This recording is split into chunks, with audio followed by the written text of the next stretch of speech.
Good morning students.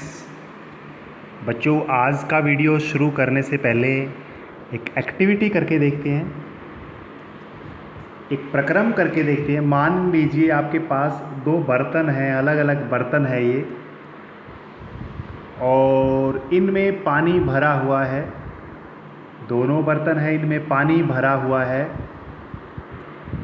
और ये नीचे मैंने इसके अंदर पाइप लगा रखी है दोनों के बीच में।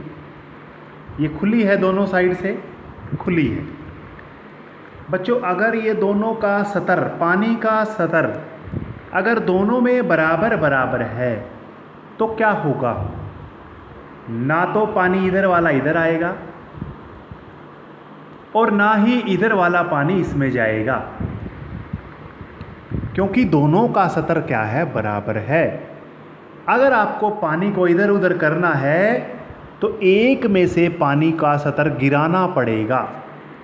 मान लीजिए आपने क्या किया, इतना पानी इसका निकाल दिया, फिर क्या होगा?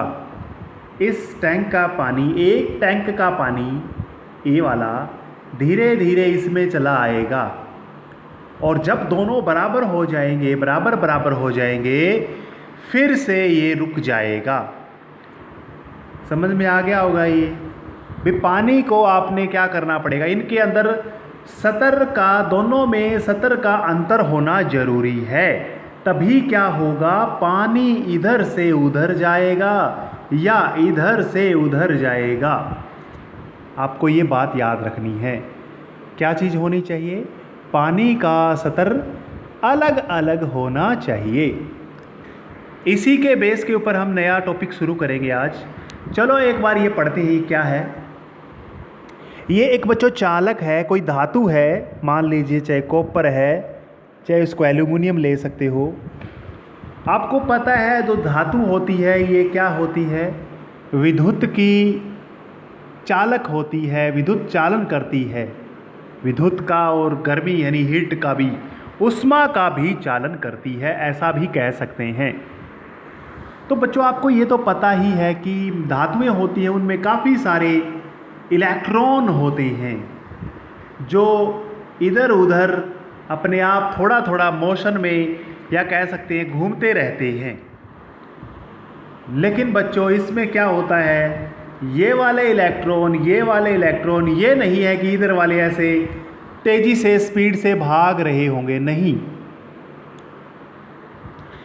ये बराबर बराबर इलेक्ट्रॉन है इसमें, तो इधर से उधर जाने का इसमें काम ही नहीं है। तो जिस तरह से पानी की बात हमने करी थी, ये पानी अगर इधर से इधर नहीं जा रहा, इसका मतलब लेवल दोनों का बराबर है। तो इसमें हम ऐसा क्या करें कि ये इलेक्ट्रॉन इधर से उधर हो जाए। सिंपल सी बात है बच्चों, मैं बताता हूँ आपको। देखो, अगर मैं इसके बीच में बैटरी लगा दूँ, क्या लगा दूँ बच्चों? बैटरी। तो क्या हो जाएगा? इन दोनों में विभव का अंतर हो जाएगा, विभवांतर जिसको बोलते हैं। विभव का अंतर, पानी का अंतर था वो अलग बात थी, यहां पर विभव का अंतर हो जाएगा। आया समझ? इसमें देखो क्या होगा, जैसे आपने ये बैटरी लगाई तो ये प्लस वाला चार्ज है, यहाँ पर बैटरी का पॉजिटिव टर्मिनल है, ये नेगेटिव है। अब आपको ये पता है इलेक्ट्रॉन नेगेटिव होता है, इसके ऊपर चार्ज नेगेटिव होता है, इलेक्ट्रॉन के ऊपर चार्ज नेगेटिव होता है। तो क्या करेंगे, ये इलेक्ट्रॉन इधर घूमेंगे, इधर आएंगे पॉजिटिव की तरफ। आपको पता है प्लस वाला भटकेगा, माइनस वाले की तरफ आता है। इधर ये नेगेटिव है, ये भी नेगेटिव है, ये इसको इधर से इधर फेंकेंगे, इसको प्रतिकर्षित करेंगे। यानी कहने का मतलब इसमें आराम से इलेक्ट्रॉन इधर से इधर, फिर इधर से ऐसे क्या करेंगे? घूमते रहेंगे। तो ऐसा इसलिए हुआ क्योंकि आपने बैटरी लगा दी। और जब ये आवेश कल पढ़ा था, ये आवेश है बच्चों, चार इलेक्ट्रॉन, क्या इलेक्ट्रॉन के ऊपर आवेश ही तो होता है। आवेश के प्रवाह को क्या बोलते हैं? आवेश के प्रवाह को ही तो हम इलेक्ट्रिसिटी बोलते हैं। पढ़ा था ना हमने। तो आज हम जो टॉपिक करने वाले हैं वो देखते हैं। ये एक्टिविटी करवाई है मैंने, देखिए पानी की तरह इसमें भी हमें क्या करना पड़ेगा, कुछ ऐसी चीज़ लगानी पड़ेगी ताकि ये आवेश इसके अंदर से इधर से उधर जा सके। ठीक है, चलो टॉपिक पे आते हैं।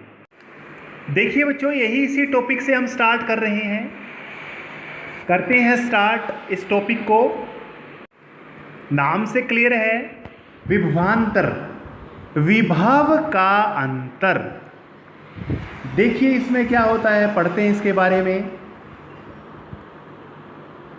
एक इकाई आवेश को, आवेश हमने पढ़ा था, एक इकाई आवेश को एक बिंदु से दूसरे बिंदु तक ले जाने में जो कार्य किया जाता है उसको विभवांतर कहते हैं। क्या कहते हैं? विभवांतर। यानी अगर ए बिंदु एक है, दूसरा बिंदु बी है, यहाँ से यहाँ तक ले जाने में, अगर एक इकाई आवेश को ले जाने में जितना काम किया जाएगा उसी को हम विभवांतर बोलेंगे। यानी विभवांतर को मैथमेटिकली, गणितीय रूप में लिख सकते हैं, किया गया कार्य बटे में आवेश। यानी विभवांतर को V से लिख सकते हैं, और क्या होगा यहाँ पर, वर्क बाय, यानी कार्य बटे आवेश को Q से लिखते हैं, कार्य को W यानी वर्क से लिखते हैं। अब इसकी इकाई आपको निकालनी है। कार्य की इकाई जूल होती है, आवेश की इकाई कूलम्ब्स होती है, जो हमने कल पढ़ा था। विभवांतर का SI मात्रक क्या है, याद रखो, वोल्ट होता है। क्या होता है? वोल्ट होता है। अब अगर 1 वोल्ट की अगर मैं परिभाषा लिखना चाहूँ, 1 वोल्ट किसके बराबर होगा?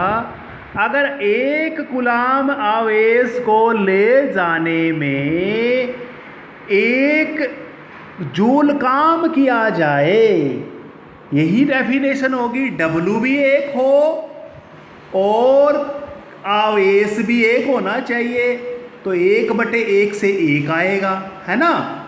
तो ये बात आपको नोट करनी है।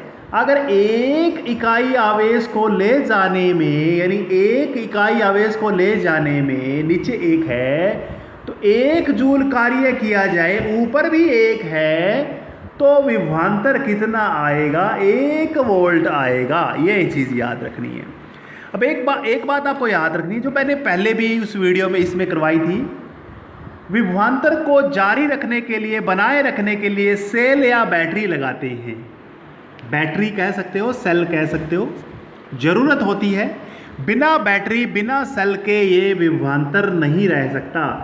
जैसे ये इस तरह से बताया था मैंने, यहाँ पर बैटरी लगाई थी, वो ज़रूरी है। ठीक है, अगला देखिए। विभवांतर को मापने के लिए जिस तरह से कल हमने किया था, एमीटर मापता है विद्युत धारा को, उसी तरह से विभवांतर मापने का काम करता है वोल्ट मीटर। कौन काम करता है? Volt meter. याद रखना है, वोल्ट मीटर का काम है वो विभवांतर को मापना। चलो वोल्ट मीटर के बारे में पढ़ते हैं। अब देखिए वोल्ट मीटर क्या है। सबसे पहले तो हमें यही पता है कि वोल्ट मीटर काम क्या करता है? विभवांतर को मापने का काम करता है। इसमें कुछ इसके गुण हैं, 1-2 कर लेते हैं। इसका प्रतिरोध ज़्यादा होता है। हमने एमीटर पढ़ा था कल, एमीटर का प्रतिरोध कम होता है, इसका प्रतिरोध ज़्यादा होता है। प्रतिरोध हम पढ़ेंगे आगे। और एक बात और याद रखनी है, यह हमेशा समांतर या फिर पार्श्व क्रम में लगाया जाता है। वो श्रेणी क्रम में लगाया जाता था, ये पार्श्व का मतलब देखिए, इसको वोल्ट मीटर को मैं ऐसे लिख सकता हूँ, V लिख दिया, ये प्लस लिख दिया, ये माइनस लिख दिया। कल वाले की तरह इसको इंस्ट्रूमेंट भी बना सकते हो, ऐसे ऐसे करके, है ना। यहाँ पर प्लस माइनस इस तरह से बना सकते हैं आराम से। यहाँ पर एक ही जगह V लिखा मिलेगा इस तरह से, V मिलेगा इसमें। क्या मिलेगा? V मिलेगा। तो यहाँ पर लगाना पड़े तो आपको यहाँ पर लगाना पड़ेगा, समांतर लगाना पड़ेगा। समांतर, ध्यान से देखो कैसे लगाया, समांतर। इसका पहला हाथ, बल्लभ का पहला हाथ पहले के साथ, बल्लभ का दूसरा हाथ दूसरे के साथ, ऐसे लगाना पड़ता है। विभवांतर मापने के लिए वोल्टमीटर ऐसे लगाना पड़ता है बच्चों।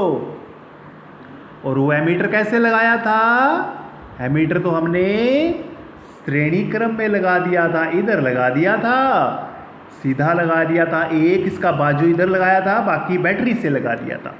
लेकिन ये हमें कैसे करना है? इधर भी लगा दो, चाहे एक ही बात है, इधर भी लगा सकते हैं, एक ही बात है। ये बात तो यही है, इधर लटका दो या नीचे ऊपर लगा दो इसमें। तो याद रखना है। और एक बात और याद रखनी है, विद्युत धारा हमेशा क्या करता है? विद्युत धारा हमेशा उच्च विभव से निम्न विभव की तरफ बहती है, ये याद रखना है। उच्च यानी पॉजिटिव से नेगेटिव की तरफ बहती है। तो मैंने एरो लगा रखे हैं इधर, पॉजिटिव से नेगेटिव की तरफ बहता है हमेशा करंट, विद्युत धारा। इतना ही करेंगे। Thank you.